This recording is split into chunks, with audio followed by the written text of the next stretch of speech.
Raiders, and Mike Zimmer cut him, but he's resurfaced with the Raiders, and now his younger brother, Anders Carlson, comes up with a touchback here. So here comes Alabama, 31-21 leaders with 3:31 to play in the third quarter.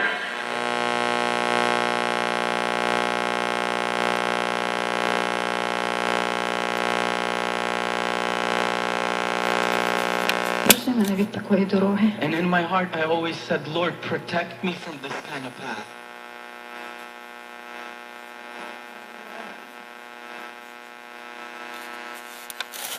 Ooh, we're happy tonight. Coming in. Walking in a winter wonderland. Oh, the weather outside is frightful, but the fire is so delightful.